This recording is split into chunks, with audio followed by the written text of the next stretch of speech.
This thumbnail was designed by, well, Hail Zeon. If you've been a subscriber of mine for a long time, you know about Hail Zeon, and I got a big collaboration coming up on his channel. I will link down in the description to his channel.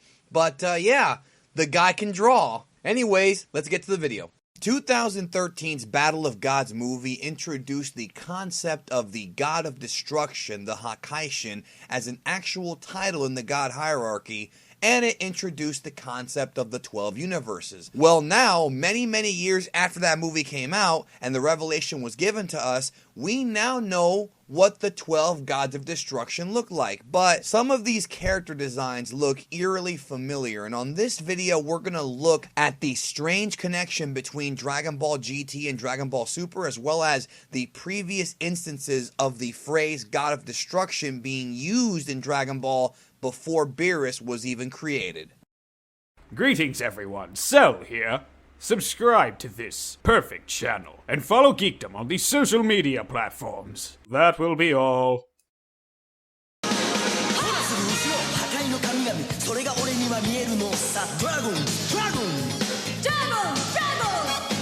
So before Beerus was even introduced, the phrase God of Destruction, or something similar to it, was used in Dragon Ball a few times. The first time we actually saw this phrase used was in the Dragon Ball Z Movie 3 end credits theme song, Japanese version of course, called Marugoto. The song was written by Dai Sato and was sung by Hironobu Kageyama, and in the song he talks about the gods of destruction coming right beside us. He says, Hakai no Kamigami. Hakai no Kami being another way of saying God of destruction, but Hakai no Kamigami means gods of destruction, plural, and that's presuming they're referring to Turles and the villains of that film. But obviously in the early 90s, the concept of an actual God of destruction that we know of from Dragon Ball Super and Battle of Gods and whatnot wasn't even close to being thought up. It's just a coincidence and a fancy name they use to describe the villains. But it wouldn't be the last time. Fast forward to Dragon Ball Z, episode 160, which aired in October 1992 and is entitled An Infinite Battle Power,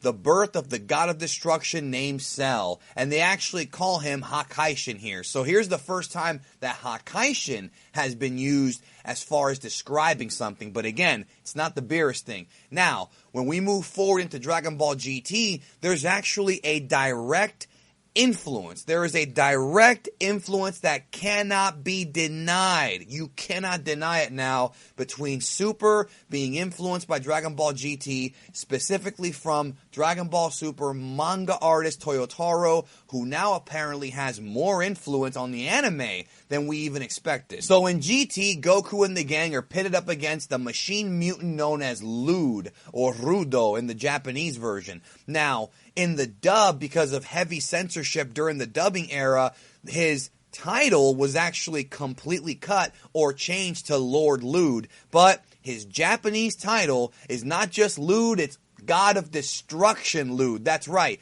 He is the Hakaishin Rudo. That is his actual title in Dragon Ball GT. Now again, it could be hyperbole, but the thing about this character is that he's actually worshipped as a deity by a cult in Dragon Ball GT, so his title is that of a Hakaishin. Now what I find very interesting, ladies and gentlemen, is that the God of Destruction of Universe 3, Mosco, looks remarkably, in fact almost identical to Lude.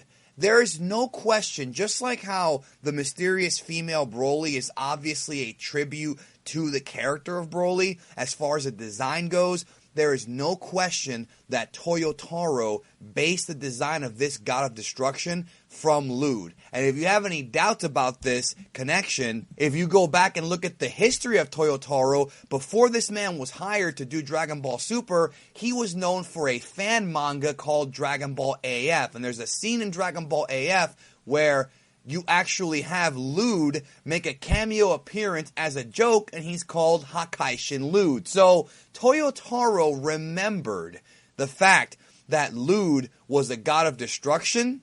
So when designing the Universe 3 God of Destruction, it's pretty much a tribute. I mean, if you look at this character here, you see it on your screen, they have the same eyes, but it's become one eye.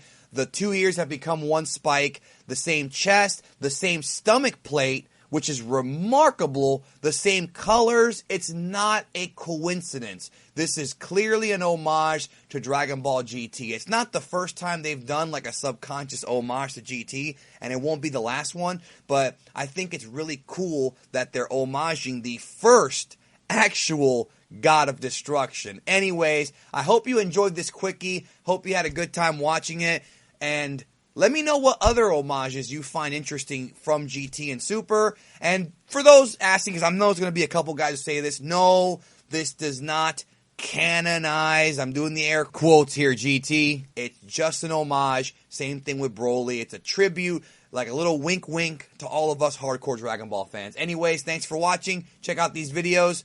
Talk to y'all later.